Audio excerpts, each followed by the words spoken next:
suggesting right now that the Mumbai police can always come out and clarify what these call data records are all about. If she was in fact in touch with the Mumbai police for her first questioning that happened immediately after, but we haven't gotten those answers. At the very least, prima facie, it does look extremely non-kosher that the man in charge of the inquest was informally in contact with the person of interest, which happened to be Riya Chakrabarti. This does put the Mumbai police in the dock. Pending clarification, of course, I'll put that caveat.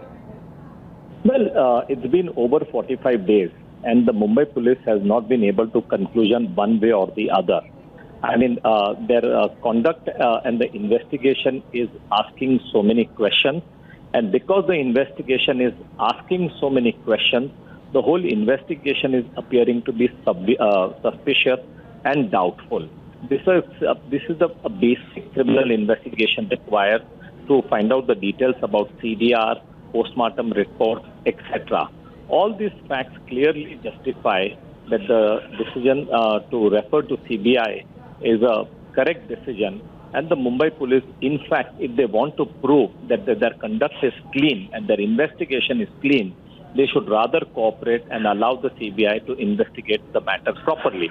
Because the more Mumbai police is going to resist the investigation, it will ask so many questions, it will create a lot of doubts, and they will keep, and it is in fact, what will happen is Mumbai police is going to keep themselves in the dock. I'm making this statements very responsibly. The conduct of Mumbai police is clearly doubtful, suspicious, and the very fact about this call data records and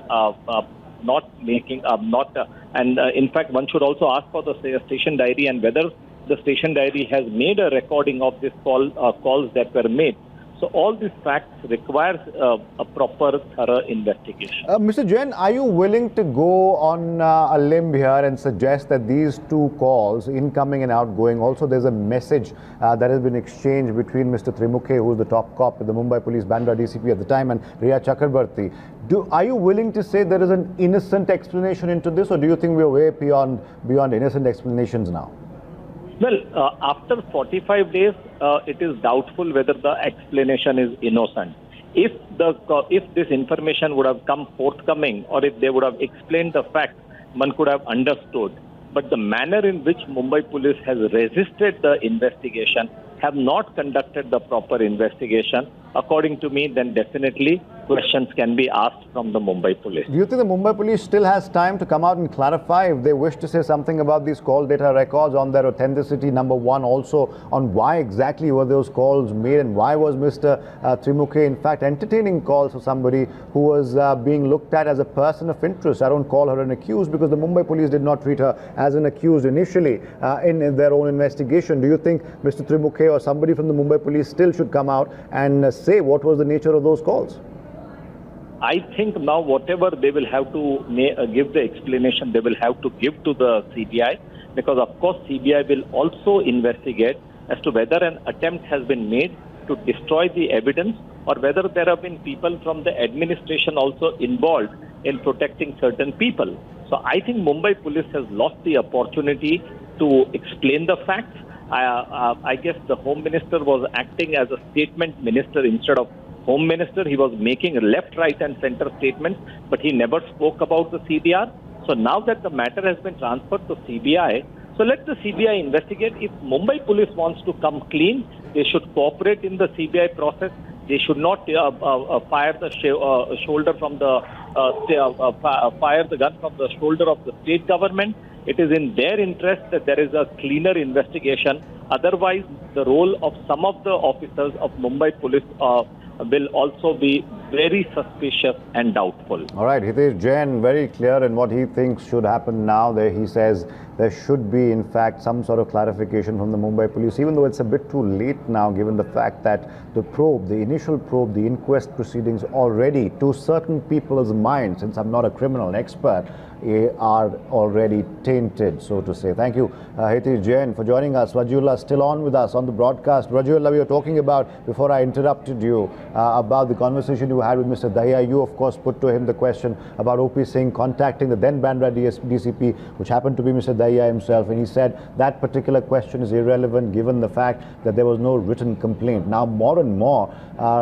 aspects of this case, developments in the case, now an investigative reporting by Times Now reporters has also shown that there is that particular seed of doubt in the minds of most people who are following the case, and it is very, very difficult for the Mumbai police to explain. They still can explain, of course, why the person in charge of the investigation was in contact, informal contact with a person of interest like Rhea Chakrabarti, but they haven't done so till now. Any news, Wajiullah, on whether or not the Mumbai police is interested in at least coming out with the version of why Mr. Trimukhe was in contact with Rhea Chakrabarti, what was the nature of those calls, what was the nature of the message, and whether or not they did discuss the case?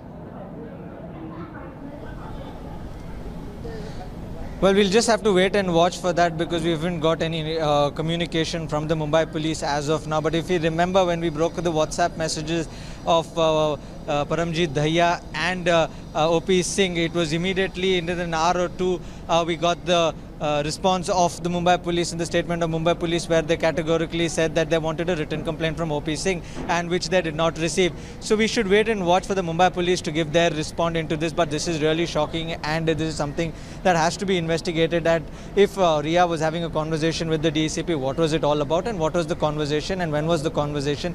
These things should be clarified, because there has been aspirations, there has been question over the investigation done by the Mumbai police from the beginning itself. We've seen how angles have changed since the Bihar police have intervened into this entire investigation.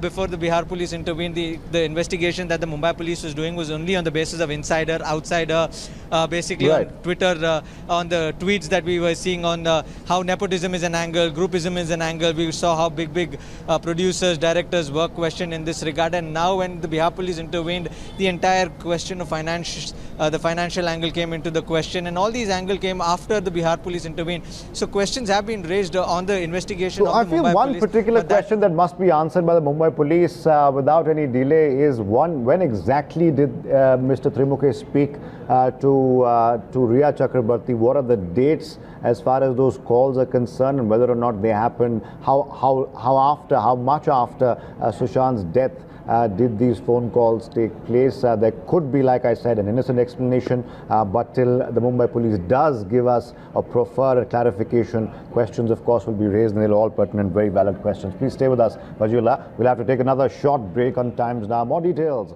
on the other side. Do stay tuned.